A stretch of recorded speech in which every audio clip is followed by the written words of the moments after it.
podcast is part of the Sports Social Podcast Network.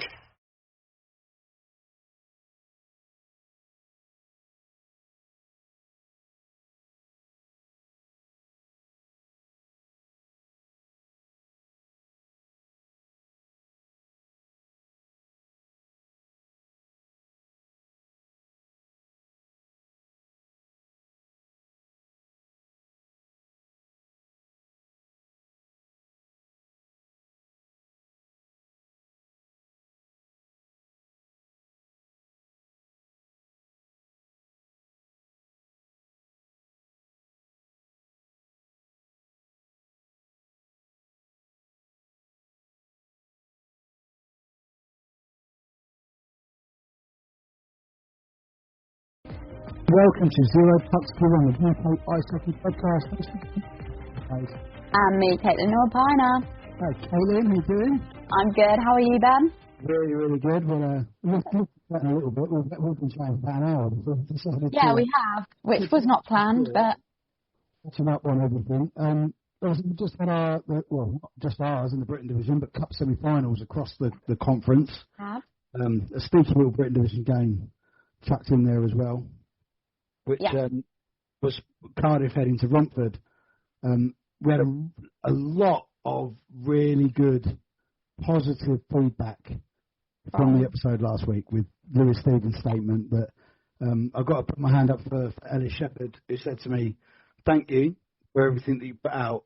I think we need to see Lewis's statement in full." Yes. So that's why we put it out in a post, exactly everything that Lewis said to us. We thank him massively for that. Really appreciate it, because it's time and effort, which people probably wouldn't think. And I know you said as well, before you got the statement, he was on a call with you. We really do appreciate your time. Yeah, and it's been really well received, across the hockey community, and almost as this crazy hockey family tends to do in this country, they all rallied round behind the fire a little bit and all appreciated that we were not digging the players out. We were assisting the players in getting their point across to their club. Yes, which... I don't think digging was the right word for anybody. I don't think we were digging anybody. It was just exposure for feelings. What should be happening at a club. Yeah. And I'm glad to see also, the response that, the post got. It was really nice just to see everyone sort of come together and support Cardiff after sort of some people taking the absolute piss. Yeah, and they had a game in Romford at the weekend, which we'll get to when we get to the games. Yeah. And then the poor bastards have got a hell of a weekend coming this weekend. Honestly, the world is out for them. It is indeed. So we had the semi-finals in the Britain Division, which, great crowds, two games that we could have expected one to be relatively close. Slough and Solent. They've been here before as well. Streatham Swindon, we kind of said was all about the first leg. Can they stay in it? Looked like they did, and then sort of dropped off. Professionalism kind of came in, but the terrific crowds over the weekend. Yes. And you were part of the Sunday crowd at Slough. I was indeed. So we'll get to that when we get to the game. As well, But speaking of crowds and really exciting stuff in the Britain Division, I think discounting the Cup semi-final, I don't think that sold out. But the last time that the Streatham Redhawks played at home was against Chelmsford, was a complete sellout online and on the door before the game even started. Yeah, and also sold out this weekend. Which is brilliant to see, because Streatham's not exactly a small rink. You do get a lot of people in there. So to see them selling it out is always great, because it just is clear that they're doing something right over there with exposing themselves on socials. That's quite the right terminology. Oh, God. Not quite the right terminology. I mean just the exposure, the social media exposure, guys. But Zara does a great job over there. And also it's going through to their socials, actually. They've been really going in for the heated rivalry stuff at the moment, which is great to see. So obviously it's massive trend at the moment, trending series at the moment to do with ice hockey. It was a great little video. Yes, it was. Zara, Michael, and Dylan and Lottie as well, playwright fucking beauties, doing their bit in there. And it's, you've actually watched the series, haven't you? It's not something I have, yeah. I've watched it, and I'll tell you what, I really enjoyed it. I think it was a really good way of putting out, like, the whole, like, gay players. It really, I think it's one of them, it was really good to see because you don't really see it that often.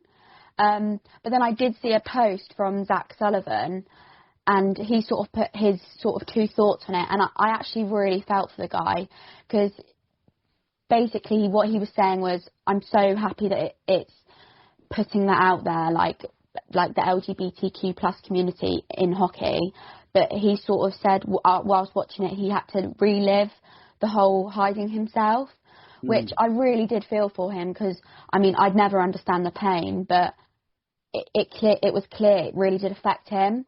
So yeah, it's just sort of, it put me in 2 minds of it, but I think it's a really good series because the sort of the way it ended, it was just quite nice, and it just, I don't know, it just gave me a nice, like, feel, like I just felt happy, and to think, like, people have had to go through that in real life, because obviously this is all just, you know, this is just a series, but people have had to go through it in real life. So honestly, like, I really appreciate Zach Sullivan's post to put 2 different sets on, like, mindsets on it.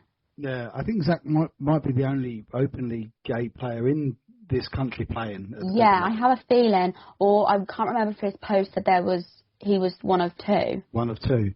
I did read his post, and same as you, I proper felt for him, because it must have been personally quite traumatic for him going through that, and his statement was very clear, very concise, and very well built in how it was worded. For me, you know, we've had the discussion on here with regards to the gender policy in ice hockey. Yeah. We spoke about the specific incident that occurred and the specific player that was concerned in that. We actually spoke to that player after that episode as well, to just double check that they were okay and were okay with everything that was said, which I felt we dealt with quite well.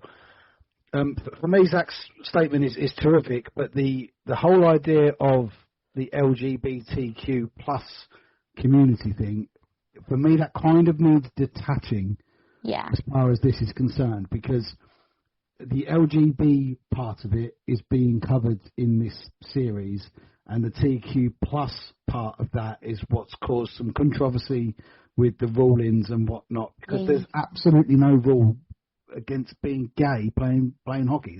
There's no rule against that whatsoever, and the rule is there for the trans element of it, purely for safety, for nothing else other than safety. So yeah, whilst I massively appreciate his statement, how well he's put it, just for me, as you know, we've said on here many times, I'm very old school. I'm very ignorance is bliss to me, where a lot of this is concerned. But yeah, for the LGB community who've been represented in this series, from what you've said about it, they've not been misrepresented. It's been quite good for that. I do, once it's say available to watch and I can find it, I will absolutely watch it. Yeah. Because it's not only is it about hockey, but it's also about this thing that we kind of should have more understanding about. As I understand it, it's actually dropping in the UK to kind of coincide with Pride in the England ice hockey ranks as well, which is ironic timing if it's not been planned. But the idea that hockey is for everybody, that's still the message.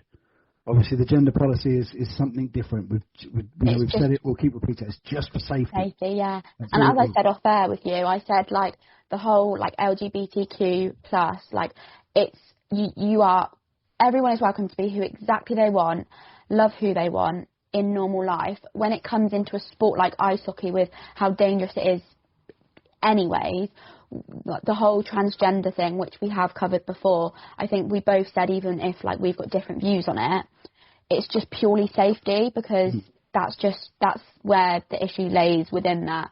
But yeah, no, it is a really good series, and like you said, I don't think they've misrepresented it at all. Obviously, I can't say much because I'm not part of that community. So if anyone is, and they are an ice hockey fan, please pop us a message to say if you think they had or not. Because I would like to hear, obviously, like people that are part of that community's opinions on it. But so far, I think it's got really good reviews on it, and it's good to see. Yeah, because it's something we said before. We should have googled the facts before we got on it. But it's something like 1 in 15 men could be a homosexual man. Well, if you look around a roster of ice hockey players, the chances are there could be a gay man one in or there. two, yeah. It's not a problem. Absolutely not. And it hasn't been a problem for a long time. And I do really feel for people like Zach, where they've felt so traumatised by trying to keep that part of them a secret. Yeah. And I think that's such a huge part of someone's life. That's who they are.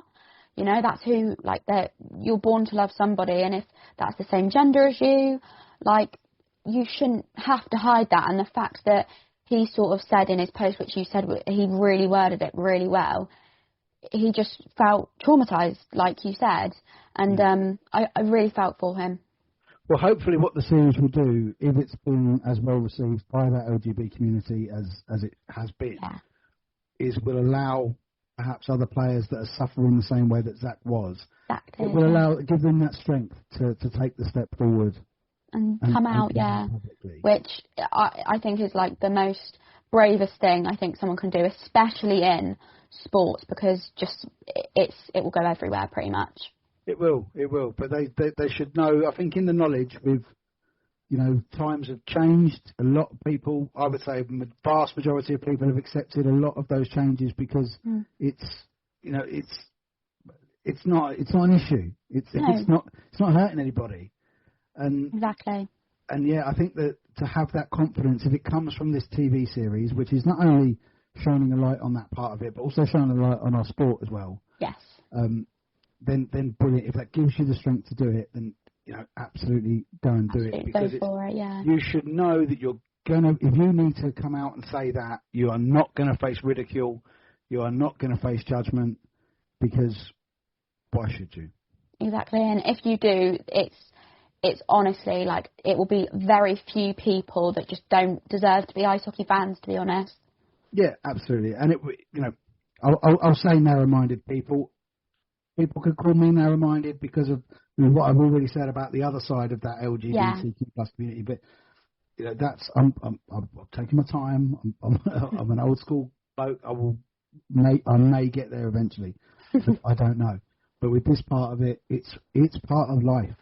Yeah, exactly. It's part of life, and I just really feel for Zach Sullivan. And by all means, if he hears this and wants to reach out to us. To give us some more information, perhaps on how we felt about it, or just whether we dealt with this particularly well or not, we would absolutely love that, because it's going to be a big thing. I think over the next few months, the series is coming out. It's getting some good social media traction. Some of the clubs are obviously highlighting it. Yeah, exactly. Like I said, Streatham did it really well. Yeah. So it could be something really, really good for that LGBT community within the ice hockey world. Yes. Yeah, which will be terrific. Brilliant. Yeah. Right, and let's get to these. Let's get to the game. Yeah.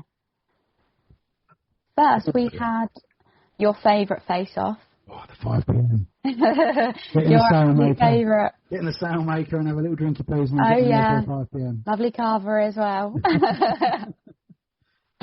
Well, I mean, we know what happens in this rink a lot of the time, and it's. The early goal didn't happen. Because normally you're looking at it in the first couple of minutes as a goal down there, just because of, it's frantic, it's small. I would imagine that this would be the first team to make a mistake. Yeah. In a game of this pressure. Mm-hmm.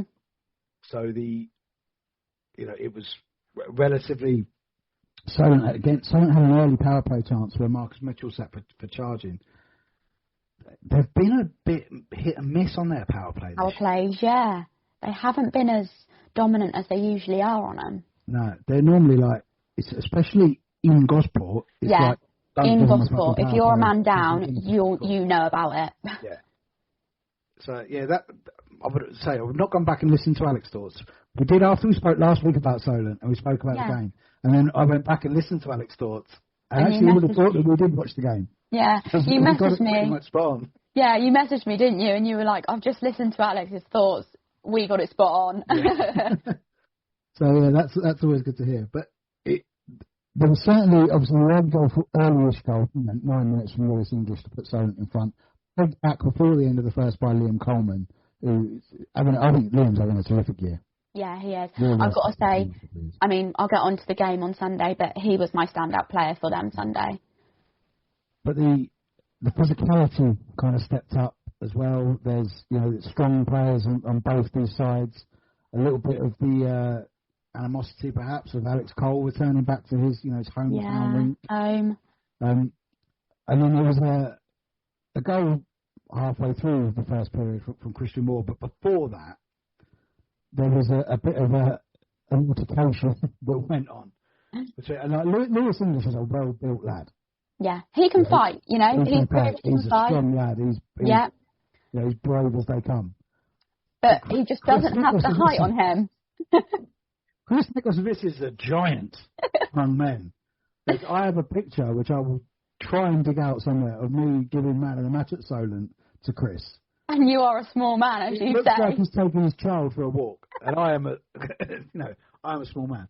So fucking fair play to Lewis English for trying to drop down. And I'll tell you what, he did have him on the floor. He did. But what did make me laugh is in that video, you can hear the Slough fans going, Lewis, what are you doing? He'll kill you. But no, it was great to see. Yeah, fucking fair play. Yeah, fair play. They were doing, something again that we touched on very briefly before we started recording. The Jets went there with considering some of the suspensions they've had, they went there with a full bench. Full bench, yeah. And this is why I always go back to the pathway. Like, I always mention the pathway. I feel like that is why you need a good pathway, because you've got all them bands and you're still filling that team sheet up. Yeah. Yeah, just looking down the team sheet now, you'll see Miriam McGibbon, Carl Bradburn, Alex Rosen, Edward Cave Humphrey, Felix Hemmings-Mar. These are all Spitfires. Yeah. And they're stepping up. Carl Bradburn's obviously played a lot in the Jets as well. But these are Spitfires guys that are stepping in from these suspensions. They're going there rolling 4 lines of insane quality and insane speed. Mm. And, that's what the pathway's for. That is exactly, And I think that is always my point, that every club needs to have a good pathway. Connor Dodds as well. Connor Dodds backing up Roy McGibbon is a Spitfire as well. Yes. So, and I mean, that's what you sort of look at that and you think, and you look at the Solent team sheet and, it's not like they're short bench, they're pretty averagely benched, but you've just got, you don't really have any hope when you're sort of going up against a team sheet like that. Yeah, and as we said last week, you have to look at these semi-finals not as 2 games, but as one 6-period game. Period game, yeah. So you would have thought at 4-1, the Devils are still in this. Yeah. The Carl Bradburn goal would have probably hurt, because at 3-1, they're definitely in it. Yeah, and you've only got 18 seconds to go. 18 so seconds it's like, to go. Fuck, why have we conceded? Yeah, that would have I will go back and I'll listen to Alex's thoughts from Saturday. Yes. But I would imagine that one stung. So that gave the Jets a 4-1 advantage heading into their Sunday night game, home game, which you were at. So we'll get to that briefly. We'll just skip over the league game briefly, the Romford Cardiff game, and get down to the high road where the Streatham Redhawks, again. 2 pretty full benches as well. Yeah. Which is really, really good to see. Swindon were the earliest qualifiers for these cup semi-finals when they were top of the league with 15 points. They then didn't win a game for the best part of 3 months. Nearly a month, probably. I think it was nearly over. 2. Probably over actually, yeah. Again, you look down their side, there's the return of Ben Clark-Leach from GB duty. A player that's played up at the National, showing that pathway. Jay Warren showing that pathway. Yeah. And it's really, really fantastic to see. And they held their own, I think, from this game. I think at home, Streatham are always quite dominant because they've got that big ice pad. They know how to play it. Yeah. Their systems are so tight. Just they know unbelievable. exactly what they're doing. Exactly. Another thing, whilst we're on Streatham, the name of it is absolutely escaping me, so I'm going to have to find it. But they had an independent videographer. Green Men Productions? Yes, I think it was Green Men Productions. That video is top tier stuff. Yeah. That is honestly, like, it was one of the best videos I'd seen for a long, long time in hockey. Yeah, I think it was mainly clips of the Challenge Cup game against Chelmsford. Yes, it was, yeah. From the previous week. But, what a fucking stunning bit of videography. Honestly, that is like, and just everything about it, like the music, the editing, the retro style look. Honestly, it was top class stuff. Yeah. Like, I watched it and I sat there and went, wow. That takes time to do that. And we can really appreciate that. Yeah, like basic videos that I used to do for Stars highlights, they used to take me a couple hours. Stuff like that probably took Green Men Productions bloody ages to edit. Yeah, but terrific stuff and terrific exposure for the sport. Yes. For the Streatham lads exposing themselves. God, I'm just sorry, guys. I didn't mean it quite like that. We look down the list, especially of the scorers in this game as well, and it's experience. Do you know what I mean? Yeah. Ben Painter notches the first goal, assisted by American Dylan Dix and Ryan Watt, who's played at the top level in this country on the power play. Jared Lane's been so underrated for Streatham for the past few years. He kind of is the player that everyone kind of forgets is there, but he's always doing such a good job. Yeah. Another player who just gives 100%. Yeah, and he's got so much ability. It all goes under the radar, which I love about it. Jan Kostel Senior. Yeah. I think he's older than me and you put together.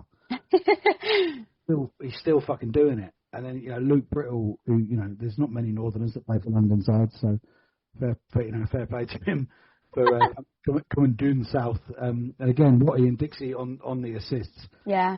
They're kind of becoming a more dynamic duo. Dixie's taking the place of Ziggy Weasley in that little dynamic duo. One thing I'm going to have to do out Zig a little bit. Drinking a can of full fat Coke in the period break that we saw in that Green Man video. Ziggy, what is that, my man? What is that? People don't like. It's not the weirdest thing. It's a disgrace, is what it is. What's the weirdest thing? I think I mentioned it on when we did the pod with Ross. Because some people just have their things that they do every game, and it might not be a thing he does every game, but I know Carter Lloyd has tuna out the tin before a game. Oh. And I'm sure he drinks chocolate milk or something with it. It's something weird like that, or a milkshake. You know what? I used to know a guy at a gym, because I used to do a lot of gym design and gym install for a living. And a guy called Julian at a real weightlifter gym down in South London. And he looked like, the stereotypical circus lifter, like the baggy vest, the big twizzly moustache. And he would literally get his shaker, chocolate milk, protein powder and tuna in his protein shaker. No, that's too far. Disgusting. Yeah, sorry, Carter, I've just called you out again on it. It's just the weirdest thing, and I'll never forget it when I got told. Interesting one in this. All the goals scored up to the 33rd minute. So 27 minutes at the end of that game with no goals. Yeah. Just shows how... Yeah. So, Streatham have said, look, we don't need to go chasing. We don't... Swindon have then probably said, actually, you know what? We don't need to go chasing. Just defend. There's 2 goals in it. So that's 2 sides that know how to play hockey, that listen to their coach, play their systems well. Because we've had 27 minutes there of just no goals. No goals, yeah.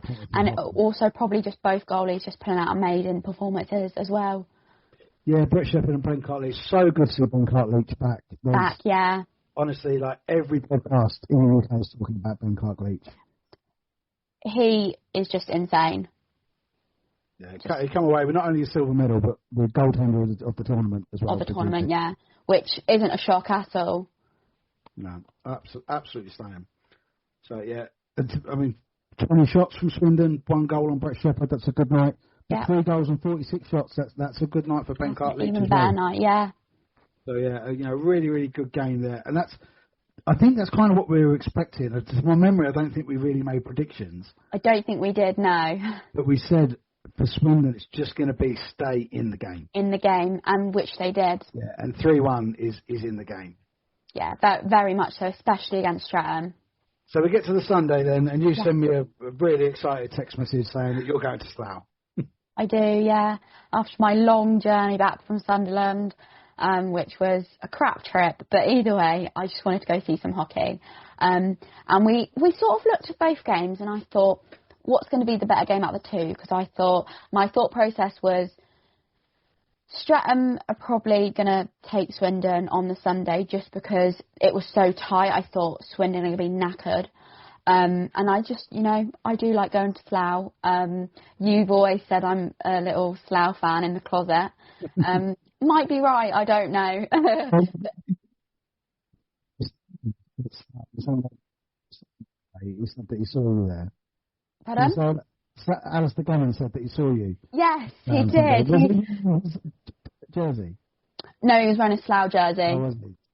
Yeah, no. But, no, I like Slough. I do like going to Slough. And, I get a great view at Slough where I stand. So I thought, you know what, let's go Slough. So we popped down there. And I'll tell you what, I think we went to the better game out of the two. So it was a great decision from, I think, my mum. The last time I went to Slough, ironically, I stood exactly where you stand. I stand there every time because you don't get a view quite like it. No, and I was I remember I'd been in, and because Boxy had me there as a guest, so I'd gone and seen Boxy, and then I was talking to the guys on the merch desk, because every time I go to a rink, I want to buy 50/50 tickets. I want to buy a shirt off the back ticket, because it's just putting it all in there. And then I kind of found myself standing with the Streatham bands, because I was standing with Zara, because I know Zara quite well, so I was still Zara and Michael and Chris Beale. So it was I was there as a guest of the home team, but I was still away. Well, I've got to say, I stood near the away section, but there wasn't many away fans. Really? Yeah, there wasn't. There weren't many. I'm not going to lie. There was still quite a few. Still good portion travel. Yeah, it's not actually that bad a trip from there. No, I'm not really. About an hour. It's about an hour and 20 minutes. Yeah, because you've got to think, because from when I'm down south, it takes me about 2 hours to get back to Oxford, and it's a bit further down. So yeah, about an hour and a half. Yeah. But, no, I mean, the fans that were there, made noise. I think my dog has just come in my room. I'm so sorry, guys, if you hear my dog's trying to get in. But yeah, no. So there was a few, but not as many as I probably thought there would be. But then looking at the game for Solent, what it was, 4-1 down, it would have been don't concede first. Yeah. You score the first goal and you'd make this a game again. Yeah. And nearly. Before even 4 minutes hit the clock, Carl Bradburn scores a goal, and it was a gorgeous goal. I got it on camera straight through Aaron Taylor's legs. So sort of that kills the game there. I think Carl Bradburn doesn't actually score shit goals. No, we have said this before as well. Yeah, he's got this wicked talent of screaming down the right hand side, and just releasing this fucking shot, normally near side as well, into the top shelf. I mean, whoever saw the stories, did proper watch go through them, you did see, because I got most of that whole thing before. It was a really good goal, and just to score that early on, it, like I said, it killed the game sort of off. But then we didn't get a goal till 30 minutes in, and it was relatively close in performance. I mean, Slough were having more of the chances, but Solent were defending well, and they did sort of have a few cut-throughs where just Rory McGibbon just pulled out some great saves. But after the second goal, it's sort of Solent just gave up. It just went a bit flat, did it? Just went a bit flat. It's they just didn't, I think, obviously, you're sort of over anyways, then you're, after the second goal, you're 6-1 down. That's a big gap to fill. But honestly, they just offered nothing. I didn't see them scoring at all, and they did get a goal at the end through Liam Coleman. But honestly, it's one of them things. Like I said, they didn't turn up. It just seemed as if they weren't bothered. That's quite strange, because last year, I mean, one thing also to mention, the third goal for Slough, a goalie assist for Roy McGibbon on the power play. Yes. Yeah, big up that. Love to see a goalie assist. But last year, this semi-final between these two was really tight. And to my memory, I think Slough won it by 1 goal the first night, and then went back to Slough, and then Solent won it by 2 on the night there. So these are sides that have been in this position before. And yeah, I don't know whether you, as you say, just that first goal, bit of a sucker punch, and then trying to push, then the second goal, then very quickly the third goal goes in on the power play. Then the heads do probably drop, and you're thinking, right, you know what, we ain't going to make the cup final. Let's conserve some energy and try and push as hard as we can in the league. Yeah, and like I 100%, that's deflating. Like especially like third goal, like that is done. Like you literally, well, we say done. I mean, anything can happen in hockey, but just realistically, it just deflates you. But yeah, I don't know, like, it was a great game, and I think with this game, you saw the talent that these players, like the Jets players had, like, some of, like, just the skill, like, it was just, you look at them and think, that's why you're that's why you won the league last year, pretty much, the talent and the speed, and I think that's what I was going to get to earlier when we mentioned, like, having the Spitfires there. They are fast. Because you sort of had like a Spitfire line, pretty much. When that line came on, it was quick. I felt like I was watching like National. That it was just so fast. But yeah, no, it was a really good game. I really did enjoy it. Yeah, I actually now, because we spoke for so long before recording, I can't remember what's been said in recording and what hasn't. Obviously the suspensions that Slough had been covered by the Spitfires. We did cover that. But I think there was 2 suspensions that we didn't see in DOPS. Yeah, we didn't. Because obviously Luke Smittle is suspended for 12 games. It's unlikely we'll see him again this season. If we do, more likely to be in Sheffield, if they make it that far. Matt Smittle, I think, did he get 1 game? Possibly. He got 3, I'm pretty sure. Matt, 3, for what but then, and they're on a family holiday at the moment, which was some quite well. On Instagram. They went to Washington. Fantastic family picture of them with Ovechkin, which is gold. Absolutely love that. And then I saw on Twitter, on the Kent Online Sport News, who was sharing something about Invicta, that Kevin Parrish is stepping behind the bench for Invicta because Carl Lennon has got a 4-game ban. 4-game ban, yeah, exactly. So I think we're to assume that both Carl and Smits got 4-game bans, which was completely left out because, I mean, we were actually saying that on the way to Slough. We were like, is Lucas banned? And I was like, I don't think so. Like, I didn't see anything about that. But when you mentioned Carl was banned, I was like, surely then it means that... Yeah. Obviously, because he wasn't there anyway, because he was on holiday. But yeah. I would imagine that both of the chaps have been banned for 4 games. For their part in the on-ice altercation, which... to be fair, we gave massive props to Carl Lennon. Lennon, yeah. For digging it up with Smiths. But that's a really interesting one. And considering, actually, they face each other this weekend. They do. With neither coach available on the bench. That makes it really... Honestly, and a lot of players are back from their bans.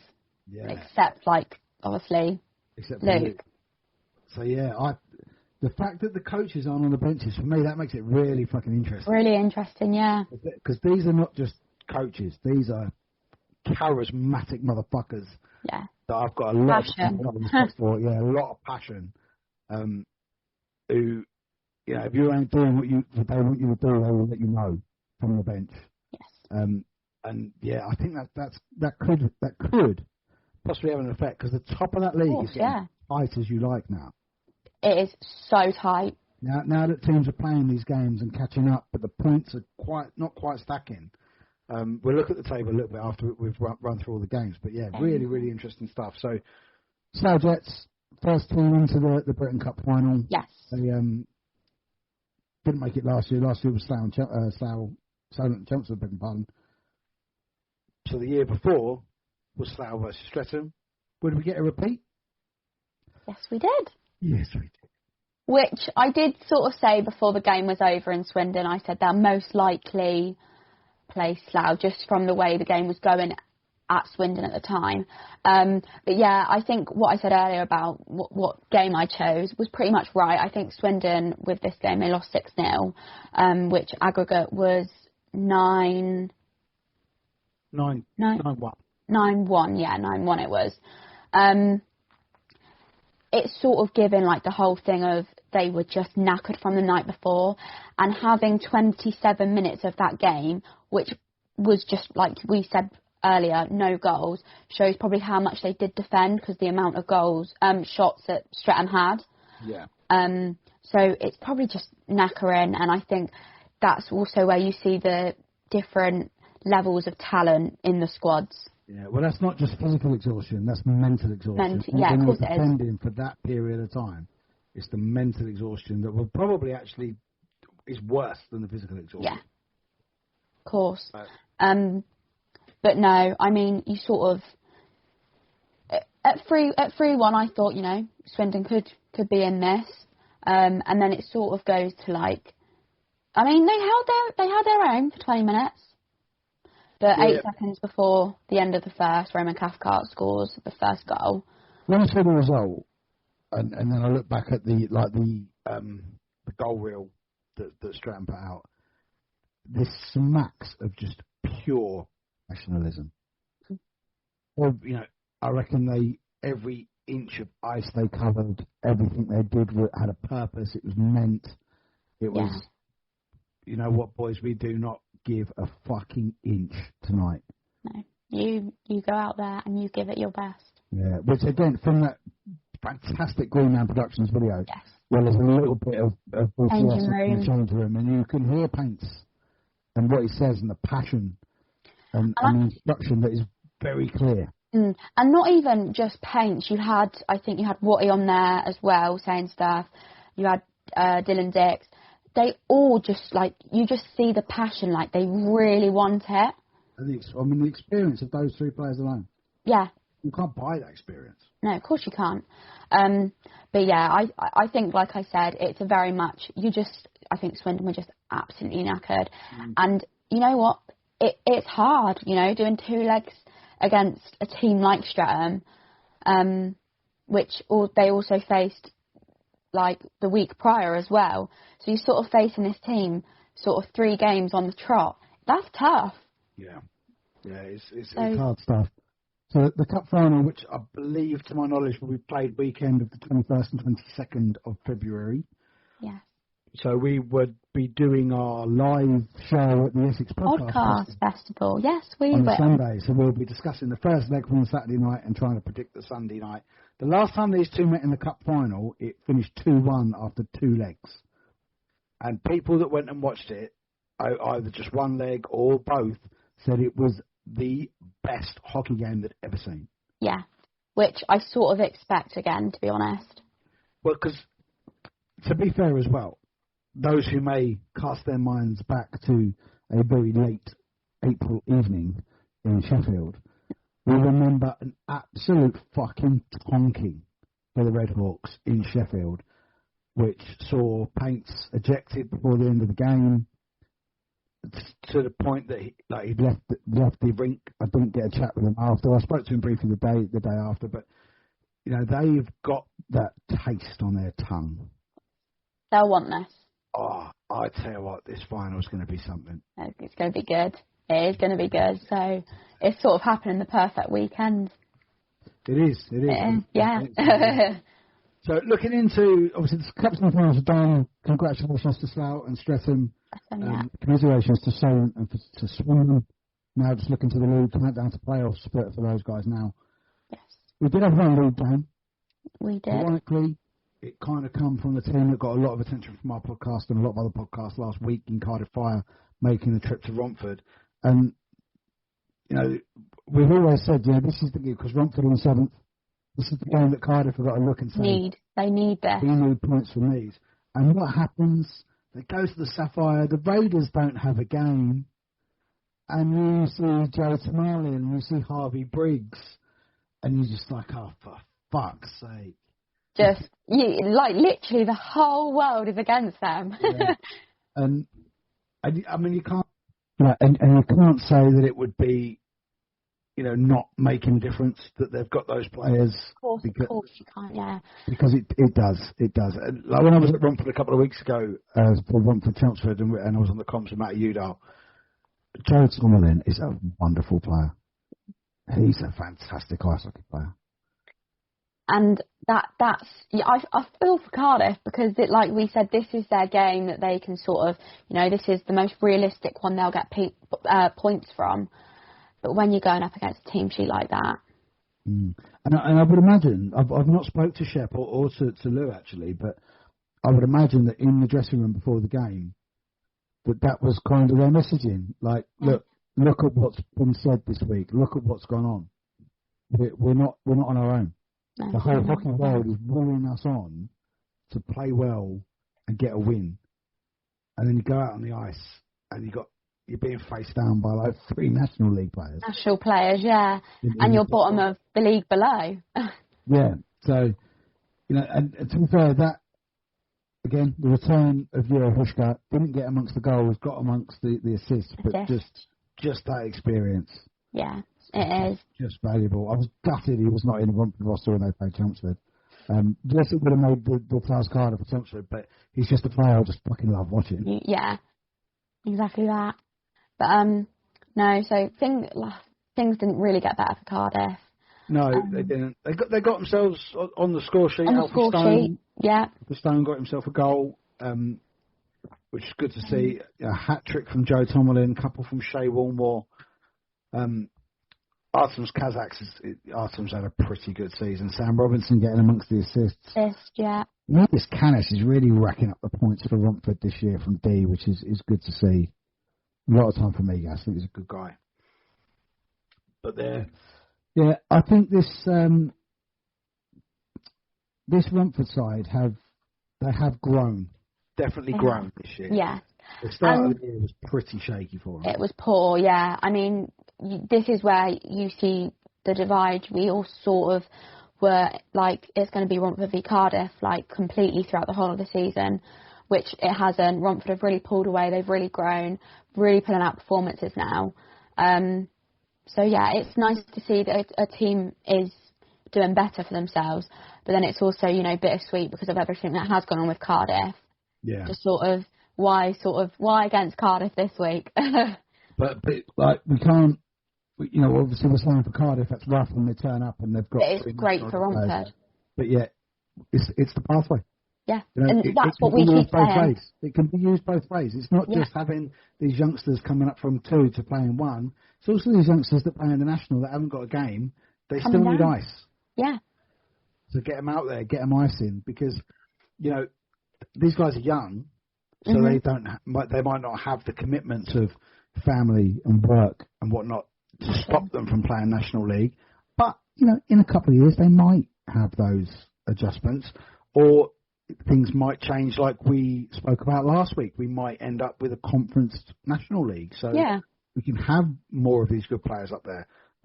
Anyone who didn't hear last week's episode, I think just for that bit alone, if you didn't hear it, go back and have a listen, because we posed some quite interesting ideas about how to restructure the league to stop these blowout scores and keep our good players playing at the top level that they can play at.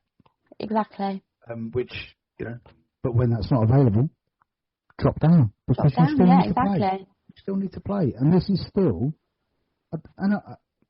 there's some podcasts, actually, and other people on like Twitter and in the Facebook groups and stuff that give this league a little bit of a rough ride. Oh, it's like fucking glorified beer league and it's this and it's that.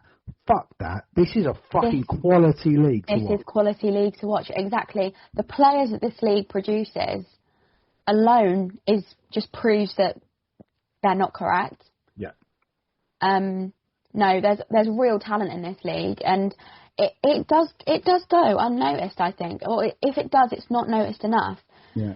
The quality this league holds I think is unbelievable. Yeah, the talent and the entertainment level that you get out of this is value for money. To go and watch this level is value for money. I'll admit there's been a lot of games that have gone a little bit one way.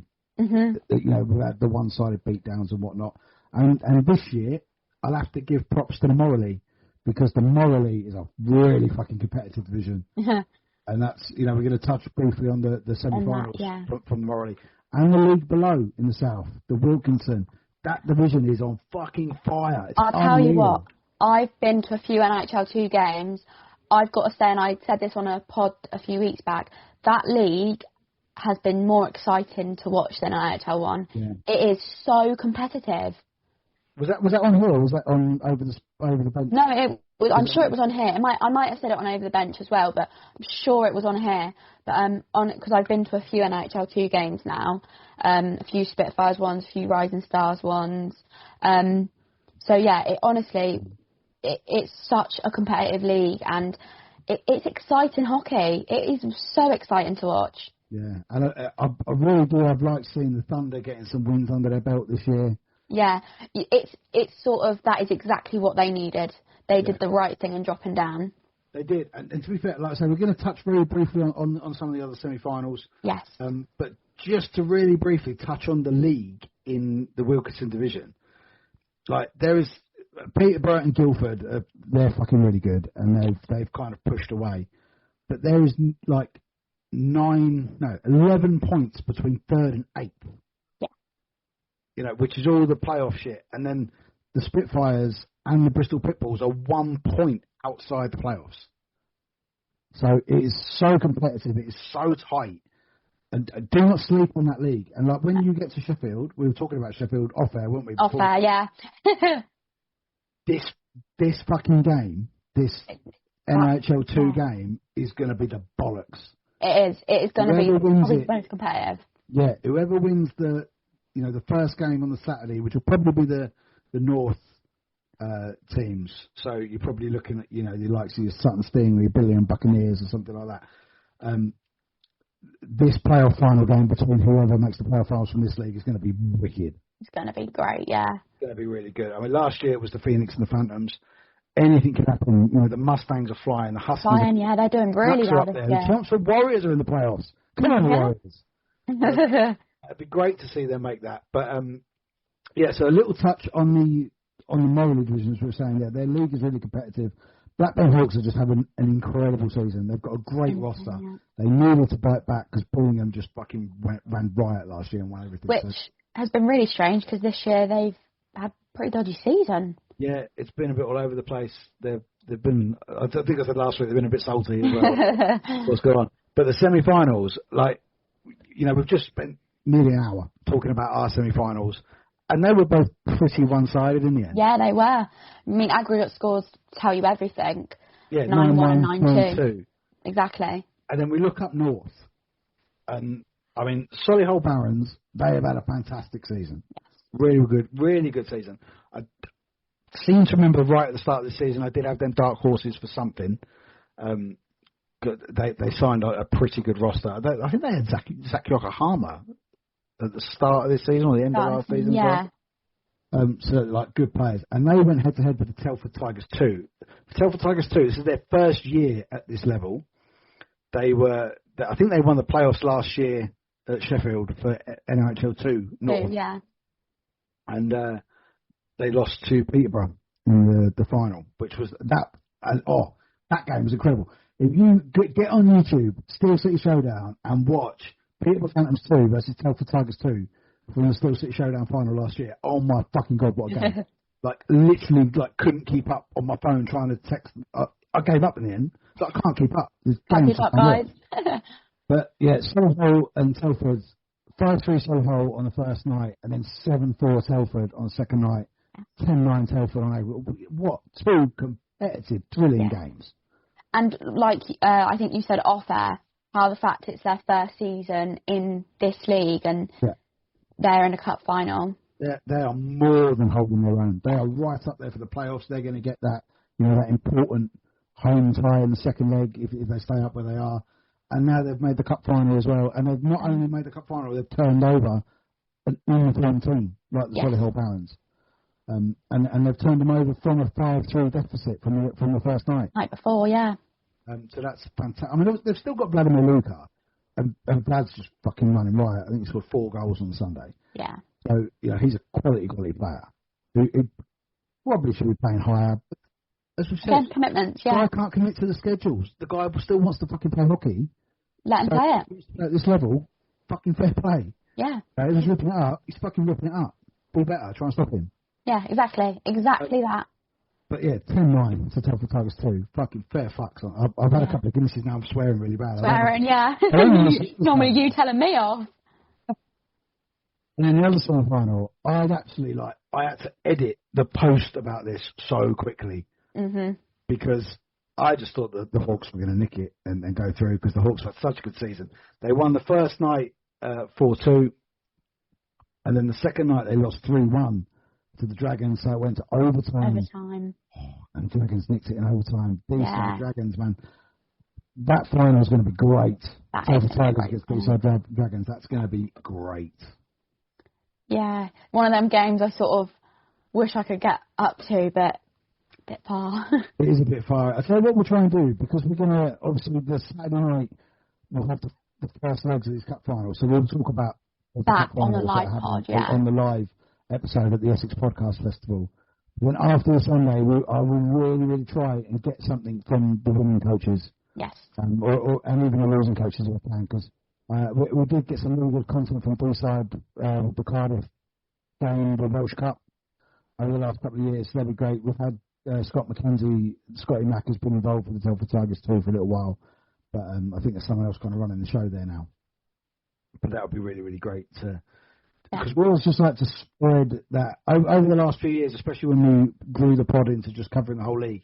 I still love to cover the North and South, and it means even more now that in April we're all going to come together. Exactly. Yeah. And it's not just the the players. I think we've said on here before, the fans. It's just amazing. The Steel City Showdown is incredible. You've just got like sets of fans from all over the country. Yeah. So, and it's great. It's so good. But, props to England Ice Hockey for actually getting that sorted and getting that done. And then I haven't got anything on North 2, because I actually didn't see the results from that too much. But in South 2, again, massively competitive. We did say last week, we were invited to Ali Pally on the Sunday night. Just couldn't make it work time-wise. But Peterborough Phantoms and Haringey Huskies, man, they went toe-to-toe over 2 nights. Again, like the aggregate score just shows how competitive it was. I mean, it was 5-4 to the Phantoms both nights, so 10-8 on aggregate to the Phantoms. But it just shows, like I said, how competitive and how close it was. And Peterborough are doing bloody well this year. Yeah. Like they do most annoyingly, there's actually no game sheet from the first night. Really annoyingly, because I think the first night, at one point Huskies were 3-1 up. Yeah, and that just shows how this league turns around like that. Yeah, and it kind of, then it got flicked round, and then Ali Pally on the Sunday night, I think it was like 1-0 Haringey, 1-1, 2-1 Peterborough, 2-2, 3-2 Haringey, 3-3. Just absolutely incredible game, and it's, and it like if you're stuck and your team isn't playing, if you're a National League fan or even an Elite League fan and your team isn't playing, go and watch these guys now. Go and watch the lower leagues, because people, I think, will, especially if like National Elite fans, you're watching top tier hockey in the UK. That does not mean it's not good in the lower levels. It really is. And like we go back to what we were saying earlier, this league and the league below really produces great talent. It does. Yeah, like we said with pathways, it's clear. Exactly. You've got players everything we say leads back to these pathways. Yeah, players playing up and down. And I mean, there's a player who's played with the Raiders, Louis Kingston. Played with Romford Raiders, got a hat trick on Sunday night for the Peterborough Phantoms. You can see these players now. It's like getting in early doors. Before they go tops, and it's really, really great to see. But it's a shame about the lack of game sheets for that Peterborough game. But it's still great to see. Just like I keep moaning about my time schedule because I can't watch enough hockey. I can't get out there and watch enough. I think the next time I'm going to Chelmsford versus Invicta on January 31st. Don't know what I'm doing that weekend. I don't. So that's going to be the next game I get to, I think.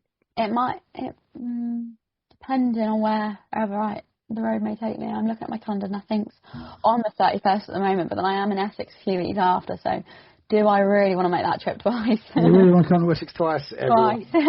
6. But no, if I don't get to any NHL 1 or NHL 2 hockey, my next games will be the GB games anyways.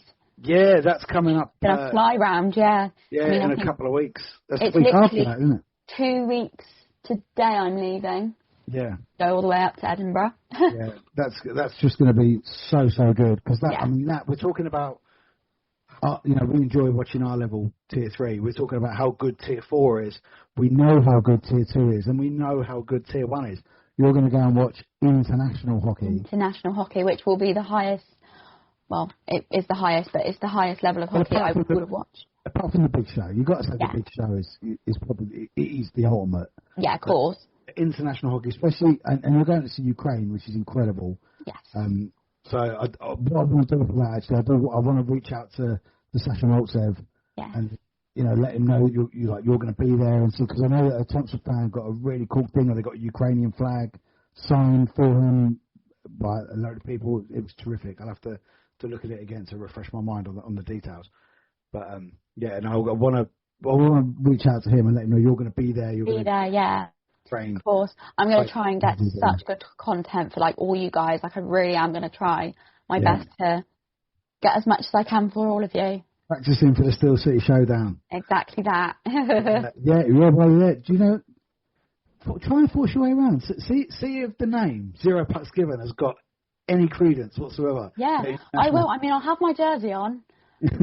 I will have my jersey on, but I'll be wearing it with pride. Yeah, that's going to be terrific. I'm so grateful that you were able to take the opportunity to go up now. It's one of them things. I'm like, you don't get this, don't get an email like that every day, so you just got to take it. Do you know what I mean? Yeah, it was so unfortunate just the weekend that it fell onto me. You can't do, but it's okay because it means we're meeting each other in Essex, anyways. Yeah, it'll be up on my home turf. And you know what?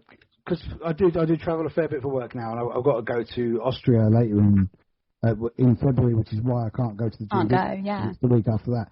We were talking a little bit off before that because of where I'm going in Austria is kind of like the eastern side, so we're going to fly to either Switzerland or Germany. And it was the last time I went to Germany, I went to see the Memmingen Indians. Yes, you did. And I was looking at, could I fly to Memmingen? Could I get a game in before I go down there? Unfortunately, they're away that time, so it was a right pain. Yeah. We were talking before about something that I just want to put out there just to see if there's any possibility of it happening. Because we know something there was so mental for me as a Chelmsford Chieftains fan to go to Germany for work and the local team to be the Indians and the logo be so similar. Similar, yeah. And the kind of the setup, it's almost identical, which is mad. Just imagine if we could get Chelmsford Chieftains over to Memmingen. Over there, yeah. Indians. That would be awesome. mean, we did share it on Instagram, but their tifo was insane. Yeah. The level of fans out there is ridiculous. They've got proper ultras. Proper ultras. That end, I didn't. When I went, I actually kind of stood down the other end so that I could see the whole rink, because that end is just proper ultras. It's terrific, and everyone was so lovely. And that would be terrific. And I think I did share a couple of goals that happened this weekend with the Memmingen Indians, because they shootout, and there was a great video of the goalie celebrating after winning the shootout on the ice. And I did share a goal that was scored the other night that was, oh my God, it was a brute. Proper came down the left hand side into the left circle and sniped it top shelf. And I'm currently learning German as well. Oh, well, I'm glad one of us is, because I can hardly talk English at times. Which is just not even to make work easier, but just think, I just, when I go to work over there, I would just like to enjoy the pleasantries. Yeah. The basics.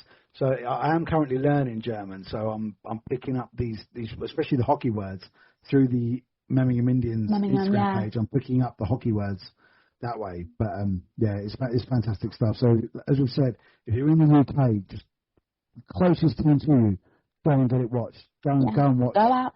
it's something you can do with your family as well. Yeah, absolutely. And if you're going abroad, have a look. Where's the closest hockey team to where you're going? Hockey team, yeah. Why not? Yeah, and I looked today because I was saying I'm flying out in February. We were looking at flights to either go to Zurich or to Memmingen. A return flight to Memmingen, £31. Pounds, yeah. Get out there and watch German hockey. Go on, go do it. You know, you can't grumble. It's great. Well, Caitlin, thank you so much for the time as always. Always as well, you. So, I don't even know how long this episode is going to be. We spoke for about an hour before. We had to go off the Zoom call twice because I said, we better restart. Then we did it again. Then we did it again. Yeah. Just chatting. So we're details-wise of what's coming up, we'll bring you more as we know more. Yes. So obviously Caitlin's trip to watch GB in Edinburgh, Caitlin's going to bring you as much content as possible as she can from up there. Possible. And then a couple of weeks after, we've got the Essex Podcast Festival in Chelmsford at the Club Cafe. We're working on getting you a location, getting you the exact time and the link where you can download free tickets to come and watch us record a live episode there at the Essex Podcast Festival, which is that's amazing. Yeah, great stuff. I think because we're this is now, I think this is episode 199. Could be on. So we're creeping. We're creeping up there. It's nearly at 200. We're kind of falling off the wayside of getting guest book and everything. Yes, we just haven't, have we? I'm desperately trying at the moment to confirm a guest for us. Yes. That would hopefully be episode 200, although that's looking quite tight to get that in there now. Yeah. Week notice. Desperately trying to get that guest confirmed who's stateside, so sorting the time out is a little bit difficult. And then I think next week actually I'm a guest on another podcast as well. Which, although is not hockey related, actually, it's business related. So that's a little bit different. Bit different. Maybe having a few differences doing that. But no, thank you so much, guys, for listening. Yeah, thank you, guys. Interaction on the social media posts, that especially the ones that went out about Cardiff. It's all about interaction. Do a little bit if you follow us. On our profile, click the three dots, share our link to your friend group to try and... Share it to your group chat, guys.